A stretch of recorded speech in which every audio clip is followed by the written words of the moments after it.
Hi Gemini, welcome to your October 2016 love reading.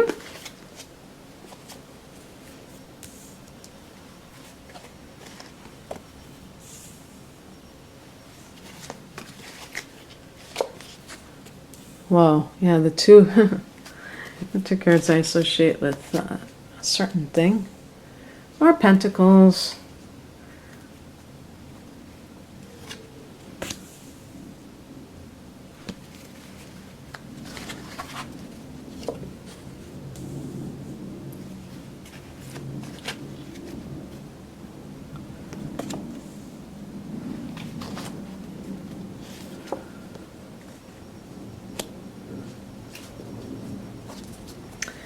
Okay, let me look at this for a second.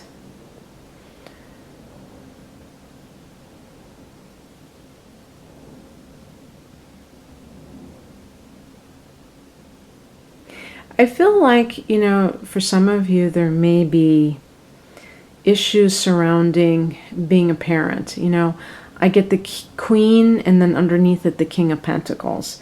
And because it's in the suit of Pentacles, it's like practical matters. It's like dollars and cents.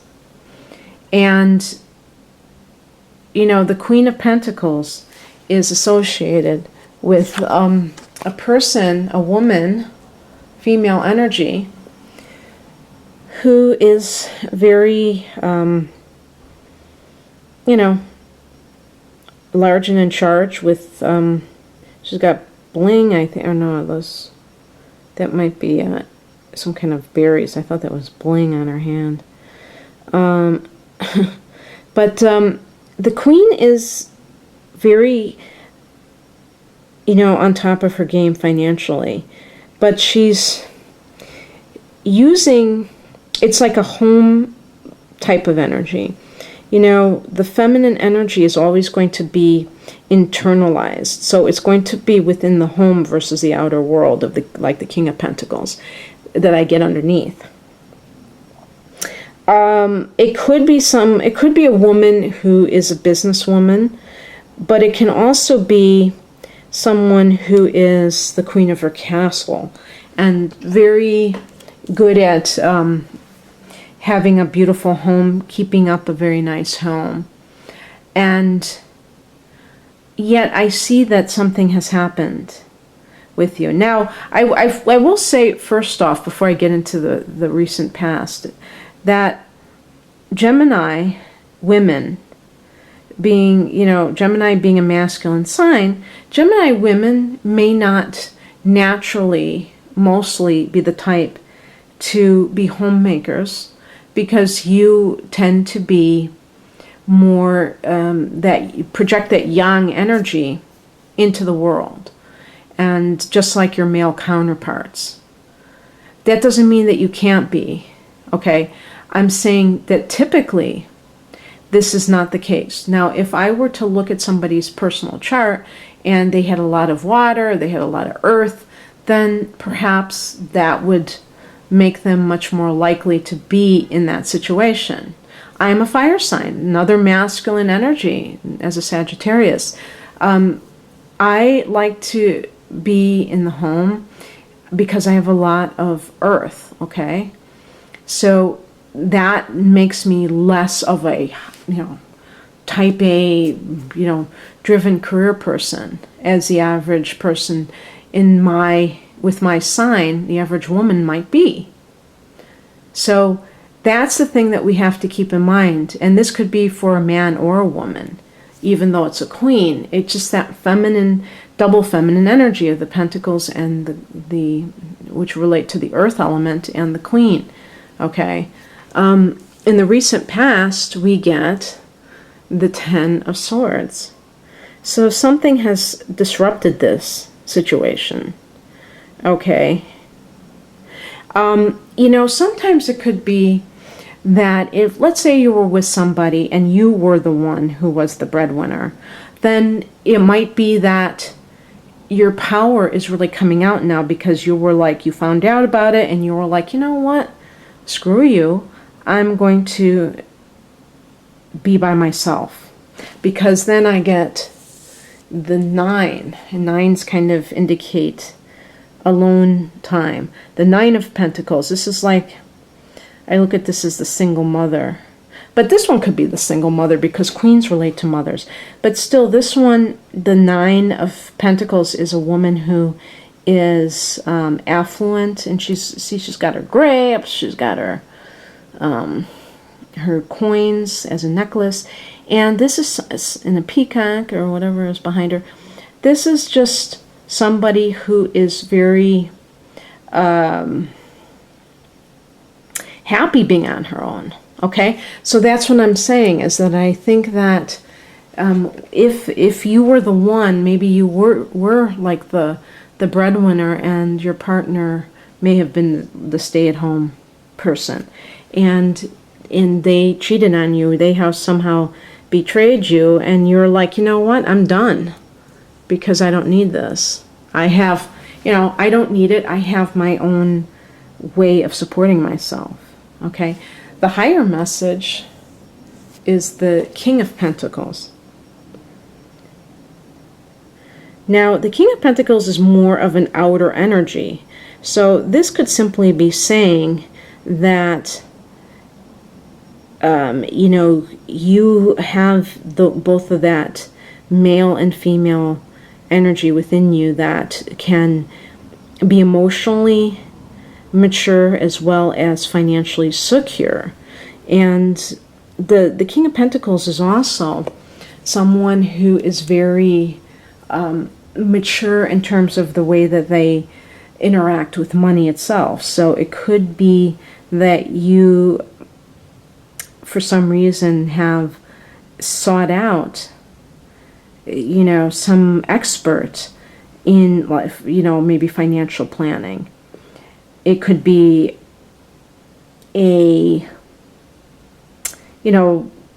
accountant or an investment broker, whatever, is involved in that. And that person is helping you to kind of recoup after some kind of betrayal and feeling that you have kind of hit bottom with a relationship.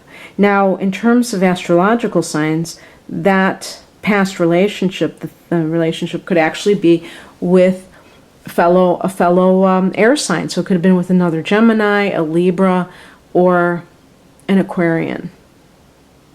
And who knows, maybe an earth sign individual is the one that you are meant to be with.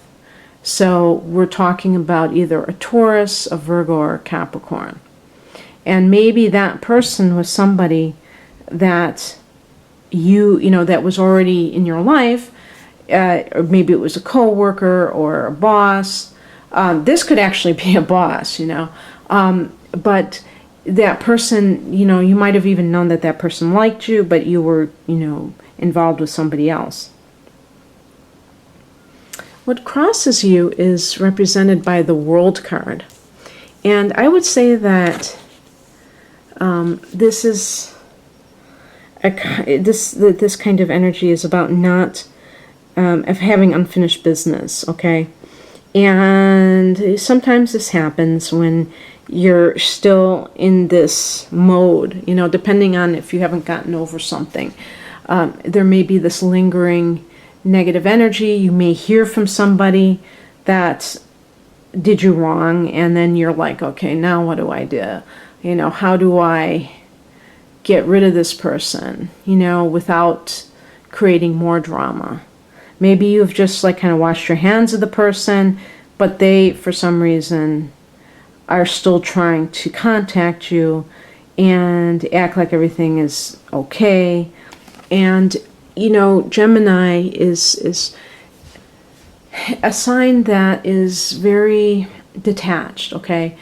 Obviously, that's going to be modified by your moon sign and your Venus sign and stuff like that. However, if you are typically a detached person, it doesn't mean that you can't fall in love. But it means, I think it's harder for a Gemini person to fall in love because they're very easily changeable and very easily bored and very flirtatious. So, you can be, flirtatious yourself. The question is whether or not it's the same, whether flirtation is cheating. And the person you were with might have been just a down and out cheat.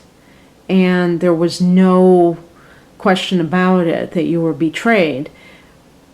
The world in reverse is about not, passing the test, so to speak, not graduating from whatever this life period, has involved.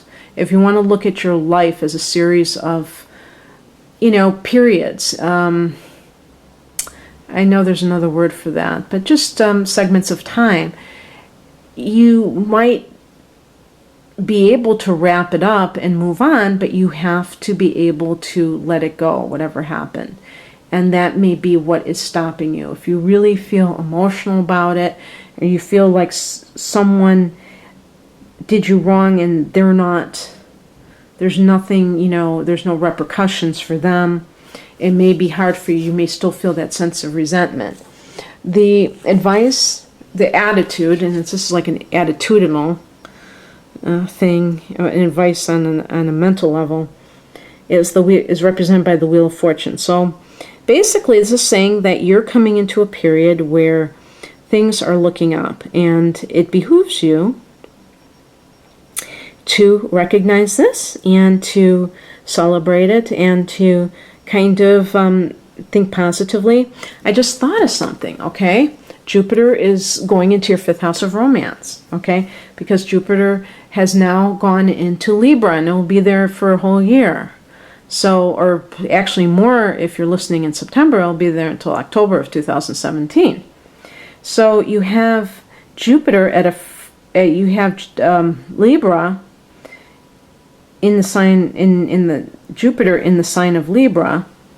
That is your 5th house of romance. And so for the next year, you have an expansion. You have luck in this department. The Wheel of Fortune is connected to the planet Jupiter. So that's why I mentioned that. And so it's letting you know that there is some light at the end of this tunnel, that there are going to be more opportunities for you to fall in love. And remember, we're going to have a new moon in Libra. Oh yeah. So when is our new moon in Libra? Actually, if you're listening September, it's going to be on the 30th of September. A new moon in Libra. I think it's at 8 degrees of Libra. So the advice is represented by the 5 of Wands. This is about, I think you need to really step up to the plate and go after what is rightfully yours. And this is like just in life itself. You may be the person, and this also may depend on the Gemini individual involved, but you might not be as aggressive as you should be in certain instances. And I'm thinking, like, if somebody really did screw with you, like let's say you were married and somebody really just betrayed you big time, you may have to get divorced, and you might have to take the initiative. This is a card of duking it out. It doesn't mean any violence. It just means that you're not going to shy away from the fray. And sometimes it can be very therapeutic to be very assertive and on a mission, of righteous indignation, on a mission to right the wrongs that have happened. Sometimes you have to do that, and you shouldn't be afraid if that happens. Obviously, whenever it's possible to be a peacemaker and to not have to go into that ugliness, that's obviously the best. But sometimes life calls on you to defend yourself, and actually in this case it's like fight for your piece of the pie or your dignity or whatever it is that somebody tried to take from you. And the outcome is the Eight of Pentacles. And so this is about you. You may be going and doing a lot of personal stuff related to your career or related to some kind of dream that you have harbored. Maybe you have some project that you're working on that you want to release. And this is a great way to get lost. To get lost in your dreams is a great way to recover from a betrayal or some kind of disappointment like that. And it's something that can bring you worldly success, but also make you feel like you seem to be, which is this independent person who is also experiencing abundance. So I think you have a lot of cards of strength. It's just a matter of kind of totally getting in alignment and realizing that, you're entering a new upswing chapter. Seeing the 10 of Swords and then seeing the Wheel of Fortune means that, you had that, hit that low, and now you're coming right back up. So anyway, Gemini, I hope you enjoy this, and if you'd like a private reading, please click on the link below this video to my website. Otherwise, have a great October. Bye.